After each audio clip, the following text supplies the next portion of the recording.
أعوذ بالله من الشيطان الرجيم. بسم الله الرحمن الرحيم. الله يبدأ الخلق ثم يعيده ثم إليه ترجعون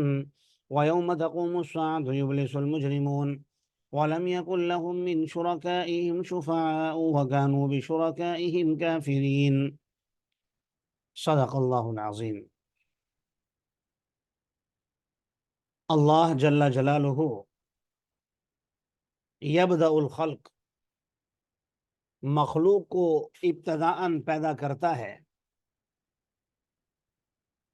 ثم یعیدہ، پھر انہیں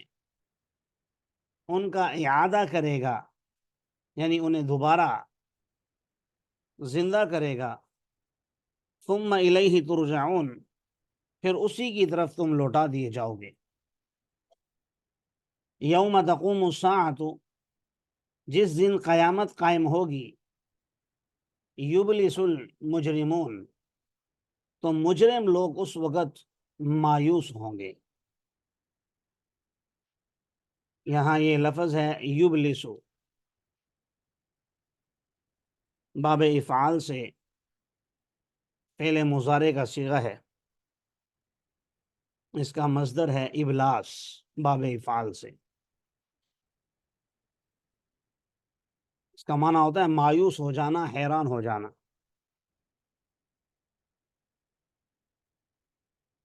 وَلَمْ يَكُنْ لَهُم مِّن شُرَكَائِهِمْ، اور نہیں ہوگا ان کے لیے ان کے شرکاء میں سے کوئی، شفعاء، سفارش کرنے والے، شفعاء شفیع کی جمع ہے، سفارشی۔ وَكَانُوا بِشُرَكَائِهِمْ كَافِرِينَ، اور وہ اپنے شرکاء کا بھی انکار کرنے والے ہوں گے۔ وَيَوْمَ تَقُومُ السَّاعَةُ يَوْمَئِذٍ يَتَفَرَّقُونَ، اور جس دن قیامت قائم ہوگی اس دن یہ سب لوگ جدا جدا ہوں گے۔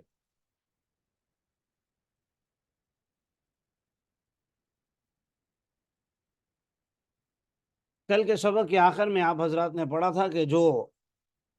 برائی کا ارتکاب کرتے ہیں، اپنے لیے زندگی میں غلط راستہ چنتے ہیں، تو ایسے لوگوں کا انجام بھی پھر برا ہوتا ہے۔ ثم كان عاقبة الذين اساءوا السوء،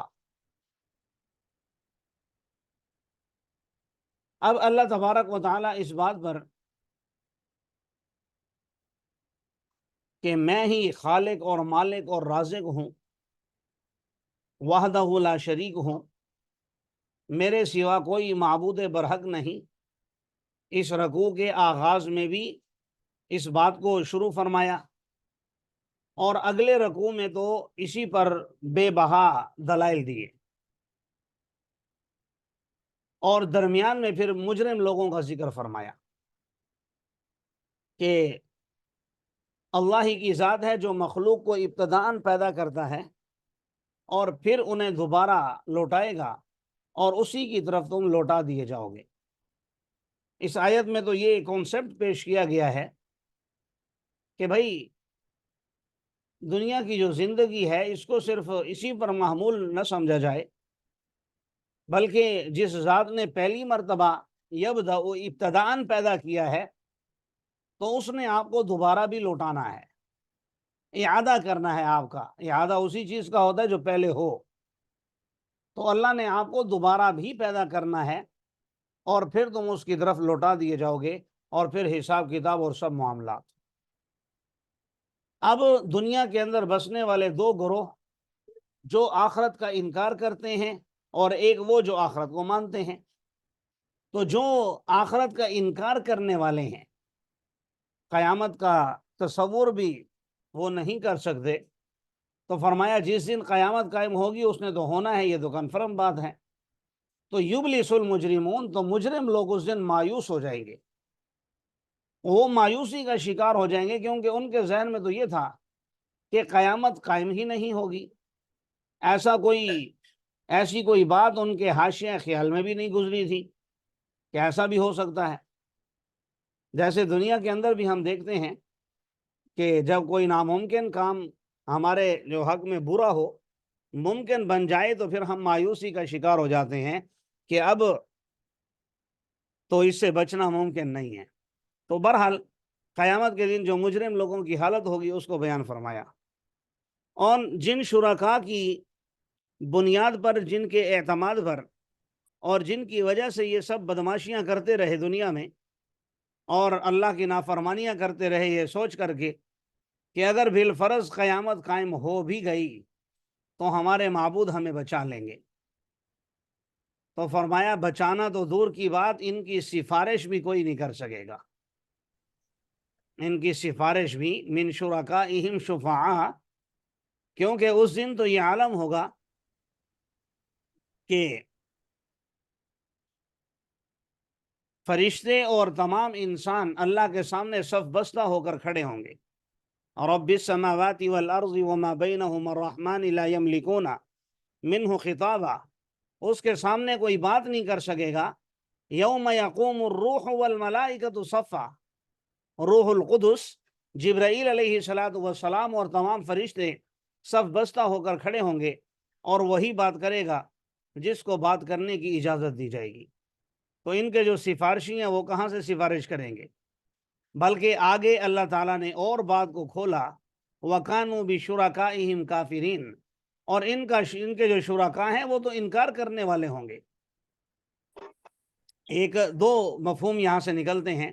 ایک تو یہ کہ یہ اپنے شرکاء کا انکار کر دیں گے اپنی جان بچانے کے لیے، کیونکہ اب ان کو پتہ چل جائے گا بچنے کا کوئی چانس نہیں ہے، تو ظاہر ہے اس وقت انکار کا کوئی فائدہ نہیں ہوگا، بہرحال جہنم میں جانا ہوگا۔ اور دوسرا یہ کہ جو شرکاء ہیں وہ انکار کر دیں کہ یہ ہماری عبادت نہیں کرتے تھے، اور ایسا بھی ہوگا کیونکہ قرآن میں ہے جو عیسیٰ علیہ السلام کو اللہ کا بیٹا مانتے ہیں، اس کی عبادت کرتے ہیں، تو قیامت کے دن وہ برات کا اعلان کر دیں گے۔ اسی طرح مشرکین مکہ فرشتوں کو اللہ کی بیٹیاں سمجھتے تھے، نعوذ باللہ من ذالک، اور پھر ان میں سے بعض کی پوجا بھی کرتے تھے، ان کی مورتیاں بناتے تھے خواتین جیسی، تو وہ بھی ظاہر ہے اس دن انکار کر دیں گے جب اللہ پوچھے گا کہ یہ تمہاری عبادت کرتے تھے، تو قرآن نے واضح طور پر بیان فرمایا وہ انکار کر دیں گے۔ اسی طرح وعلی ھذا القیاس باقی معبود بھی، اور جو بے جان ہیں پتھر سے بنائے ہوئے ممکن ہے اللہ تعالیٰ ان کو بھی قوت گویائی عطا فرما دے اور وہ بھی انکار کر دیں کہ یہ ہماری عبادت نہیں کرتے تھے۔ اس لیے فرمایا جس دن قیامت قائم ہوگی اس دن یہ سب لوگ جدا جدا ہوں گے۔ یہاں بھی یتفرقون، جدا ہونے کے بھی قیامت کے دن اصل میں مختلف مرحلے ہوں گے۔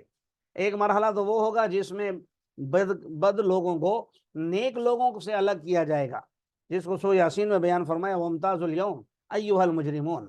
اے مجرم لوگوں آج کے دن تم جدا ہو جاؤ۔ دنیا میں تو نیک اور بد سب ایک ساتھ رہتے ہیں، دیکھنے میں سب اچھے ہیں، لیکن اندر سے کون صحیح ہے کون غلط،